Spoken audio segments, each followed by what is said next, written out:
उसको बहुत बड़े एक्सपर्ट्स से लर्न किया है और उसके बाद आपको I am basically from science group, हम साइंस से हैं पर इंग्लिश हमारा सब्जेक्ट नहीं है, पर इंग्लिश में कुछ चीज़ें बहुत मार्किंग वाली हैं और बहुत आसानी से उसमें मार्क्स मिल सकते हैं। तो हमने उसको एक अच्छी मेथडोलॉजी बना करके आपको समझाने का हम प्रयास कर रहे हैं। तो इंग्लिश में अपने बेटा 4 चैप्टर्स हैं 10th क्लास में। फर्स्ट है ए चैप्टर, दूसरा है बी चैप्टर, तीसरा है सी चैप्टर और चौथा है डी चैप्टर। तो फर्स्ट चैप्टर में ए में अपने अनसीन पैसेज हैं। अनसीन पैसेज के ऊपर अपन पहले भी बता चुके हैं, बात भी करेंगे और डिटेल में बाद में बात करेंगे। आज अपन बी चैप्टर का नोट मेकिंग वाला क्वेश्चन 3 में आता है नोट मेकिंग, इसको ऊपर अपन समझेंगे। अब इंग्लिश है, अंग्रेजी विषय है, पर मैंने हिंदी में कुछ चीजें लिखी हैं ताकि आपको आसानी से समझ में आ जाए। मेरी बात समझ में आ रही है बेटा? सुनाई आ रहा है? Yes sir. सुनाई आ रहा है, ठीक है। ये स्क्रीन के ऊपर दिख रहा है आपको, ये section B note making question 3 दिख रहा है बेटा? Yes sir. हाँ दिख रहा है, ठीक है। नोट मेकिंग में सबसे पहले जो पूरा पैराग्राफ की जो लाइनें हैं, इनको गिनेंगे। नोट मेकिंग में जो क्वेश्चन आएगा उसमें सबसे पहले जो पूरा पैराग्राफ है, जितना बड़ा पैराग्राफ है उसकी लाइनें गिनेंगे। वो लाइनें 12 हो सकती हैं, 11 हो सकती हैं, 10 हो सकती हैं, 13 हो सकती हैं। उन लाइनों को 3 भागों में बांट देंगे। 3 भागों में कैसे बांटेंगे? 4, यदि 12 लाइनें हैं तो 4 4 4, यदि 11 लाइनें हैं तो 4 4 3, ठीक है। इस तरीके से अपन उसको बांट देंगे। फिर पहले पैराग्राफ से पहली लाइन से 2 शब्द लेंगे जो हेडिंग होगा, फिर दूसरी लाइन से 2 शब्द, फिर तीसरी लाइन से 2 शब्द लेंगे। इस प्रकार पहले पैराग्राफ की 4 लाइनें पूर्ण हो जाएगी। अब आप इस बात को समझो।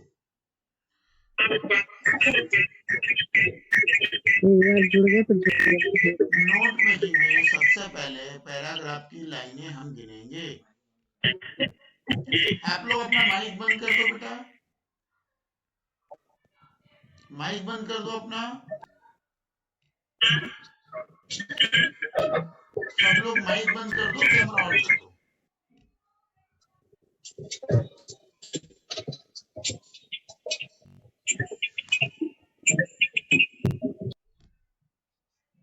स्टार्ट करें? Yes sir. नोट मेकिंग में सबसे पहले जो पैराग्राफ है उसकी हम लाइनें गिनेंगे। लाइनें यदि 12 है, 11 है, 10 है, उन लाइनों को हम 3 भागों में डिवाइड करेंगे। 3 भागों में डिवाइड करने के बाद डिवाइड कैसे करेंगे? जैसे 12 लाइनें हैं तो 4 4 4 बराबर भागों में। अब मान लीजिए 11 लाइनें हैं तो 4 4 3, ऐसा नहीं करेंगे कि 11 लाइनें हैं तो 5 5 1, ऐसा नहीं करेंगे। बराबर भाग से मतलब हुआ कि यदि एक लाइन कम आ रही है तो लास्ट वाले पैराग्राफ की एक लाइन कम कर देंगे। बराबर भाग का मतलब हुआ 4 4 4 4 4 3, ऐसे डिवाइड करेंगे। ये बात समझ में आ गई बेटा? समझ में आया? यस। हाँ यस सर। अब जब हम 3 पैराग्राफ बनाएंगे तो उसमें पहली लाइन जो होगी वो उस लाइन की हम हेडिंग बनाएंगे। पहला नंबर डालेंगे और हेडिंग लिखेंगे। हेडिंग में क्या करेंगे? उससे पहली लाइन से हम 2 शब्दों को लेंगे, ठीक है। वो हेडिंग हो गया पहले पैराग्राफ की 4 लाइनों में से। फिर दूसरी लाइन को बनाएंगे हम 1.1, उसमें से हम 2 शब्द लेंगे। फिर तीसरी लाइन को बनाएंगे हम 1.2, फिर वो हो गया आपका, उसमें से 2 शब्द हो गए। फिर चौथी लाइन में से 2 शब्द लेंगे, वो हो जाएगा 1.3। तो इस प्रकार से हमारी 4 लाइनें हो जाएंगी। एक लाइन हेडिंग 2 शब्दों की, फिर 1.1 2 शब्द, 1.2 फिर 2 शब्द, 1.3 फिर 2 शब्द। ये पहली लाइन, दूसरी लाइन, तीसरी लाइन, चौथी लाइन। हेडिंग 2 शब्द लिखने, ऐसे शब्द लिखेंगे जो शब्द कुछ इजेमार नहीं हो, वास वर नहीं हो, इन नहीं हो, एंड नहीं हो, वर्ड, वर्ड का मतलब शब्द, दो बड़े शब्द जो उस लाइन के अंदर आ रहे हों, तो आपका पहला पैराग्राफ कंप्लीट हो जाएगा। ठीक है, समझ में आया? अब मैं इसका Yes, एग्जांपल भी sir. बताऊंगा, इसका एग्जांपल भी बताऊंगा। नेक्स्ट पेज पे अपन चलते हैं। अब इसमें कैसे बनाएंगे नोट देखिए। ये पैरा था, ये पैरा था, इसमें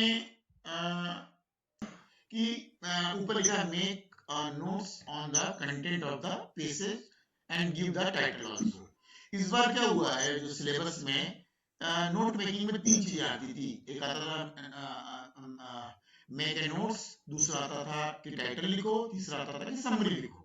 तो समरी इस बार हटा दी है, केवल नोट्स बनाने हैं अपने को, और टाइटल लिखना है। तो अब इसमें दिया है discipline is necessary in life, a man without discipline can achieve nothing worthwhile in life। मतलब डिसिप्लिन जीवन, मनुष्य के जीवन में अत्यंत आवश्यक है। बिना डिसिप्लिन के वो कुछ भी प्राप्त नहीं कर सकता। Discipline is the very condition of the progress, stability and strength. मतलब डिसिप्लिन जो है वो आपकी तरक्की, आपकी स्थायित्व, आपकी ताकत है। Discipline is necessary in all walk of the human life. आपके हर रास्ते में डिसिप्लिन आपको आवश्यक है। Without discipline there will be disorder and lawlessness in civilised society. यदि आप डिसिप्लिन में नहीं है तो आप नियमों के विरुद्ध चल रहे हैं, आपका जो दोष दिखाई देगा। We cannot live without having some regard for the welfare of the others। हम दूसरे का कल्याण भी नहीं कर सकते। Respect for authority is the basis of discipline। हमको सम्मान इससे हमको मिलता है, डिसिप्लिन से। Children must be discipline, otherwise education will suffer. यदि बच्चे डिसिप्लिन में नहीं रहे, अनुशासन में नहीं रहे, तो उनकी शिक्षा प्रभावित होगी। We find discipline lose nothing but is win a lot. हम डिसिप्लिन को खो करके हम कुछ भी हम बहुत सारा, but is win a lot. हमने यदि डिसिप्लिन को खो दिया तो हमें कुछ भी नहीं मिलेगा। और डिसिप्लिन यदि हमारे पास है, हम बहुत सारी चीजों को जीत सकते हैं। Discipline help us the safeguard and interest and restrain us for missing of our liberty. हमारी स्वतंत्रता को सुरक्षित और हमारी रुचि, हमारे इंटरेस्ट को बहुत वो करता है, रिस्ट्रेन करता है। उल्टा उसको नेक्स्ट पेज, और बोला नहीं, दूसरा पेज इधर बोला।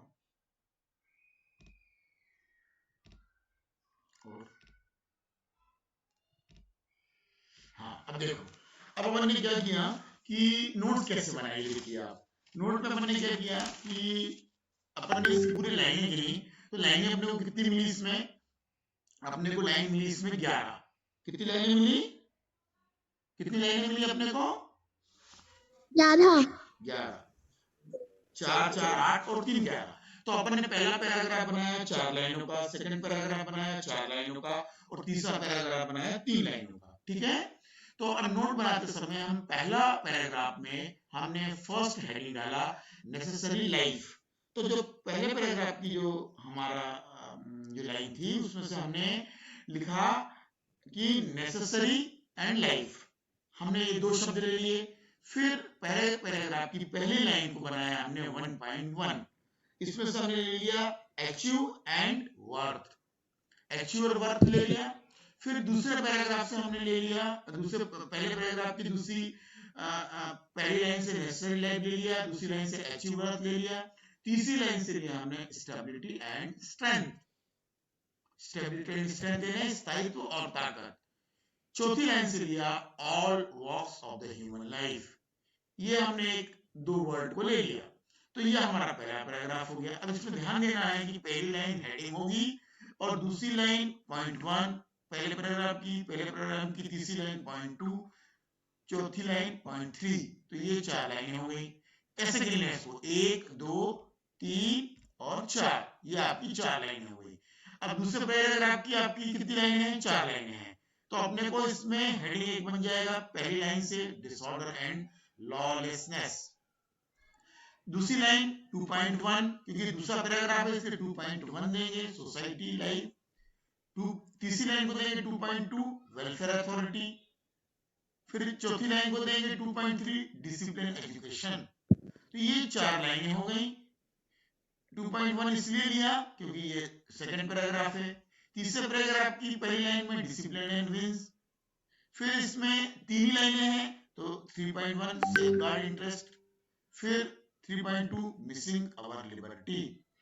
तो ये 3 लाइनें हैं तो पहली लाइन की हेडिंग हो गई, दूसरी लाइन से सेफगार्ड इंटरेस्ट हो गया, तीसरी लाइन से मिसिंग आवर लिबर्टी। मतलब 3 पैराग्राफ हमने बनाए। 3 पैराग्राफ में जितने लाइनें हैं उसमें पहली लाइन को हेडिंग दिया, बाकी की लाइन को पॉइंट में लिखकर जितनी लाइनें हैं उतने पॉइंट वो बन गए। पहले पैराग्राफ को 1 पॉइंट पे लेना है, दूसरे पैराग्राफ को 2 पॉइंट पे लेना है, तीसरे पैराग्राफ को 3 पॉइंट पे लेना है। अब टाइटल में, टाइटल का मतलब होता है कि ये जो पैराग्राफ दिया है ये किस विषय से रिलेटेड है। तो अब इसमें हम देखते हैं कि इस पैराग्राफ में डिसिप्लिन जो वर्ड है वो बार बार आया है। तो इस पैराग्राफ में कोई सा भी एग्जाम में पैराग्राफ आ जाए, जो वर्ड बार बार आया है इसका मतलब वो उस विषय के ऊपर उसकी बात हो रही है और उसका टाइटल वो होगा। अब इस पूरे पैराग्राफ में डिसिप्लिन बार बार आया है तो टाइटल क्या होगा अपना, डिसिप्लिन। बस अब उसमें क्या करना है आपको नोट पेकिंग में कि आपको 3 पैराग्राफ को 3 भागों में डिवाइड करना है। फिर उसके 3 पैराग्राफ में डिवाइड करने के बाद डिवाइड कैसे करेंगे, लाइनों को गिन के करेंगे और 3 बराबर भागों में डिवाइड करने के बाद हम जितनी लाइनों में पैराग्राफ डिवाइड हो गया उसमें एक को हेडिंग देंगे, बाकी की लाइनों को पॉइंट में बनाएंगे और उसके बाद जो शब्द बार बार आया है उसको हम टाइटल बना देंगे। अब क्या दिक्कत है इसमें बेटा? कुछ नहीं सर। बहुत सारी क्वेश्चन पूछ सकते हो बेटा। Yes sir. No sir. हाँ पूछिए, पूछो। सर कोई दिक्कत नहीं है। कोई दिक्कत नहीं है बेटा? No sir. अच्छा ठीक है, फिर एक बार और समझा दें। जी सर। एक बार और यस सर। ठीक है। नोट मेकिंग का मतलब होता है कि एक नोट आएगा, एक पैराग्राफ आएगा, वो जो पैराग्राफ है वो जो पैराग्राफ आएगा, वो जो पैराग्राफ रहेगा वो पैराग्राफ को आपको 3 भागों में डिवाइड करना। 11-12 लाइनें होंगी, 12 लाइनें होंगी तो 4 4 4 3 भागों में डिवाइड हो गया। 11 लाइनें हुई तो 4 4 3 भागों में डिवाइड हो गया। और 10 लाइनें हुई तो 4 3 7 और 3 बराबर भाग, मतलब कोई भी 2 बराबर भाग होगा और एक छोटा भाग हो जाएगा या एक बड़ा भाग हो जाएगा। ये बात समझ आ रही है ना? ऐसा नहीं करेंगे कि 10 लाइनें हैं तो 5 4 9 और 1, ऐसा नहीं होगा। नोट मेकिंग में इस बात का ध्यान रखना है, बराबर भागों में पैराग्राफ को डिवाइड करना, मतलब लाइनें 2 पैराग्राफ की बराबर हो, एक की बड़ी हो या एक की छोटी हो।